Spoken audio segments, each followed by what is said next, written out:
Hello, my name is Sergio Hernandez, and I will be doing the video portion of my anatomy physiology class, Biology 240. Today is Friday, I believe September the 28th, and we're going to talk about, again, the lymphatic system.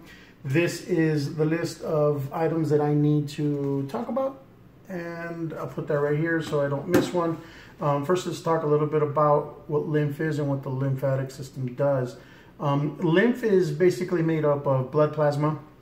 Blood plasma basically leaks out at a capillary level into the cellular space, into the intercellular space, where the majority of it gets reabsorbed by blood vessels, but a small portion of it gets absorbed by the lymphatic system.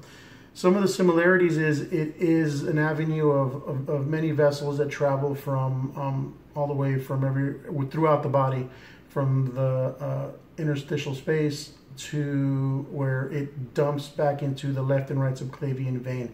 Some of the differences is it's a one-way avenue versus a circulatory system that continues to rotate throughout veins to, arteries to veins to cardiac, then to the lungs, back to the heart, and throughout. So it continues that cycle, but in the lymphatic system, it does not. It is basically an avenue for white blood cells to basically go from the interstitial space to go back into the bloodstream, and that's what, as well as to filter out things out of that they pick up. So let's talk about some of these items here. Let's go ahead and start with the thymus. The thymus is going to be right up here, right above the heart. It is this guy right here. This is an image that I got off the internet.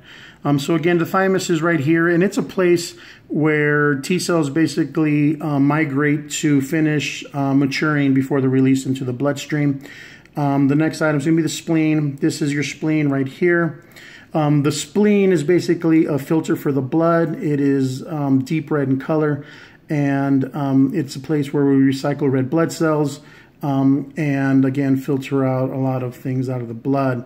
The next would be your tonsils. Tonsils are up in here at the base of your mouth, the back under where the throat begins, up in this area.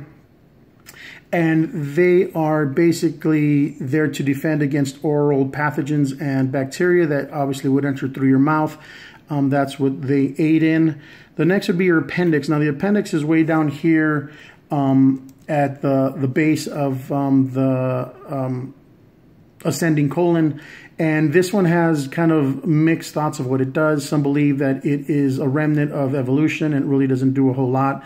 Others believe that it basically is a storage for good bacteria. In the event that you get ill, it can release and repopulate that bacteria within your intestines to maintain health. So that's kind of, a difference in belief in that. Now, the next is going to be the Peyer's patches. Peyer's patches are within, you really can't see them in this picture, and they are basically nodules that are within the small intestine. And what they do, I believe actually the small intestine right here, this guy right here, I just noticed, is pointing at them.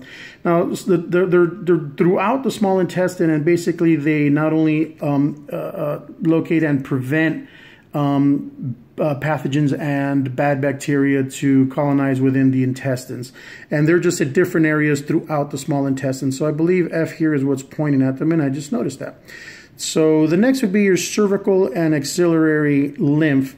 Your cervical is up in here by your jugular area, right in here at the base of your neck. So that'd be your cervical.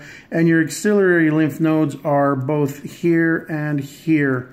So again, the pathway of lymph is going to be from, every extremity throughout the body, where lymph travels in one direction through all of the lymph nodules that are all these little nodes that you can see throughout, like here and here, right? These are basically filters that filter out any pathogens and whatnot from the lymph before they dump back into both right and left subclavian at the base of your neck, where the jugulars meet up with the subclavian veins. That is the lymph duct, where it goes ahead and dumps into that. So I believe that's everything I'm supposed to talk about. And I'd say thank you very much, and see you next video.